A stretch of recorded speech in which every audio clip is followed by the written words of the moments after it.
हाय, हम बात कर रहे हैं छोटे समूहों को आरंभ करने के विषय में और हमने बात की थी स्वागत करने के विषय में। और आज हम तीसरी बात के ऊपर चर्चा करेंगे। और सबसे पहली बात है स्वागत करने, इसके ऊपर 10-15 मिनट लग सकते हैं। दूसरा हिस्सा है आराधना। आराधना के ऊपर 5 से 10 मिनट लग सकते हैं और 15 मिनट भी लग सकते हैं, आपके ऊपर निर्भर करता है। हम परमेश्वर के ऊपर ध्यान देते हैं। तीसरा हिस्सा है वचन। जब हम परमेश्वर के वचन को खोलते हैं और उसमें से सिखाते हैं, यह सबसे महत्वपूर्ण हिस्सा है। परंतु केवल यही महत्वपूर्ण नहीं है। यह महत्वपूर्ण है क्योंकि पवित्र आत्मा लेता है और हमें सिखाता है। यह उत्तेजना भरा है। परमेश्वर के वचन की शिक्षा देने का अर्थ यह नहीं है कि आप अकेले बोल रहे हैं और लोग सुन रहे हैं, परंतु इसका अर्थ है कि आप एक चक्कर बनाकर बैठते हैं और प्रश्नों के उत्तर देते हैं। सभी इसमें शामिल होते हैं। इसलिए जहाँ पर बहुत से प्रश्न होते हैं जो इसमें चर्चा में शामिल हैं, सबसे पहले इंट्रोडक्टरी प्रश्न होते हैं। आप ऐसे प्रश्न पूछते हैं जो लोगों को परिस्थिति में ले आते हैं। मान लीजिए आप 10 आज्ञाओं के ऊपर शिक्षा दे रहे हैं, निर्गमन उसके 20 अध्याय में से। तो इसका प्रश्न यह होगा कि आपके घर में कानून कौन बनाता है, उन्हें लागू कौन करता है? वह है पिता। और इससे आप समझना शुरू करते हैं कि आपके घर में आपके माता पिता ने नियम बनाए हैं, परंतु वह आपसे प्रेम भी करते हैं। परमेश्वर ने हमारे लिए नियम बनाए, परंतु वह हमसे प्रेम भी करता है।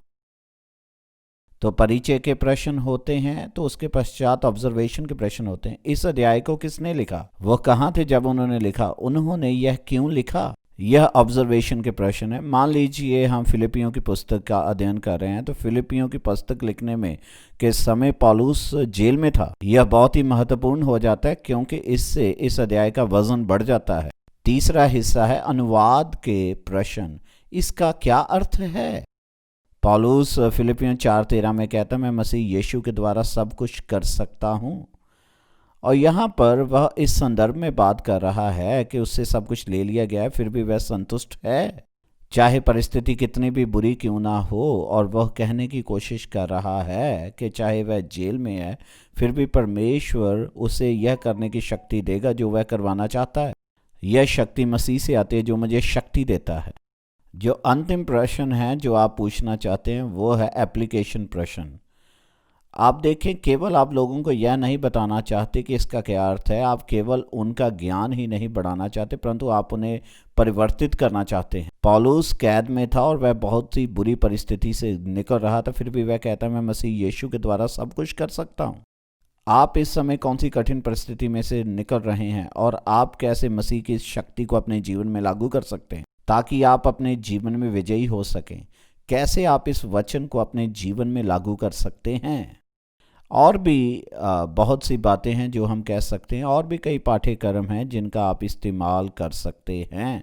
आप एक वीडियो देखकर उसके ऊपर चर्चा कर सकते हैं, परंतु छोटे समूह का जो मुख्य कुंजी है वह है प्रश्न पूछना और उन प्रश्नों के उत्तर देना और हमेशा उसे लागू करने की ओर लेकर जाना, क्योंकि इसी के द्वारा वास्तविक परिवर्तन आता है।